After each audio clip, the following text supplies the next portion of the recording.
सुबह तक फिर कस्में खाते रहे और जब अपना ईमान ही बेच दिया, जो विधायक चुनकर कांग्रेस के चुनाव चिन्ह पर आया वह 9 क्रॉस वोटिंग हुई है, जिसमें 3 तो आजाद उम्मीदवार हैं। उनके बारे में मैं कुछ नहीं कहना चाहूंगा। 6 जो उम्मीदवार चुनकर आए जिन्होंने अपना ईमान ही बेच दिया, वो भारतीय जनता पार्टी को उनके क्षेत्रों में हरा कर आए हैं और यहां आकर वो पार्टी की जो अधिकृत उम्मीदवार हैं, वरिष्ठ अधिवक्ता, हमारे प्रसिद्ध अधिवक्ता, हिंदुस्तान के सबसे लीडिंग लॉयर, उनके खिलाफ उन्होंने वोट दिया। तो क्या लगता है आपको कि वो नाराजगी का वोट था? वो तो एक ही चीज का वोट होता है जिसकी जानकारी आपको मेरे से ज्यादा होगी, जिस प्रकार की आप जानकारी रखते हैं।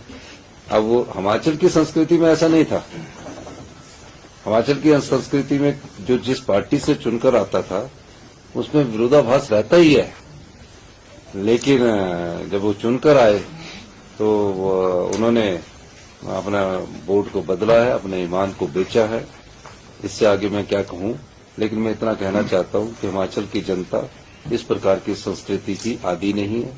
हिमाचल की जनता जानती है कि हमने कांग्रेस की सरकार को 5 साल चुनकर भेजा है और जिस प्रकार से वो राजनीतिक दृष्टिकोण रखते हैं उस दृष्टिकोण को हिमाचल की जनता पसंद नहीं करती। सर, जैसे कहा कि रात को डिनर भी हुआ, सुबह ब्रेकफास्ट भी हुआ, तो क्या सुबह तक एसेस नहीं कर पाए कि उनका नहीं, ऐसी बात नहीं है। लाइन ऑफ एक्शन क्या रहेगी? अब जब कोई ईमान अपना बेच दे तो उसमें हम क्या बोल सकते हैं? आगे क्या लाइन ऑफ एक्शन आगे क्या रहेगा सर? देखिए, आगे कुछ लाइन ऑफ एक्शन नहीं है। 34 लोगों ने हमारे अपने ईमानदारी का परिचय दिया, तरह तरह के प्रलोभन उनको दिए।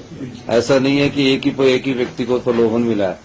उन 34 आदमी में तरह तरह के प्रलोभन दिए जिसकी कल्पना हिमाचल के नेता नहीं कर सकते।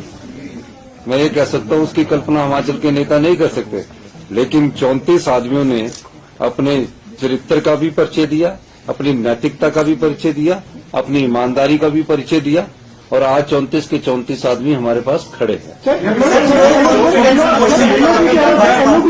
अविश्वास पहले आप मेरी बात सुनिए। जब 34 आदमी हमारे पास खड़े हैं, अब जिस प्रकार का दृष्टिकोण रखना चाहते हैं, अभी तो सेशन चल रहा है ना, तो जब सेशन चलेगा तो उस समय देखेंगे। क्योंकि राज्यसभा में एक बात याद रखना, राज्यसभा की जो बात है, जो गे है उसमें से कई लोग, उनके परिवार के लोग उनसे पूछ रहे कि आपने ऐसा क्यों किया। जब उनके घर वाले पूछ रहे तो उसमें सोच सकता कई लोग अभी घर वापसी की तरफ ही सोचे। एक वाक्य इसमें जोड़ना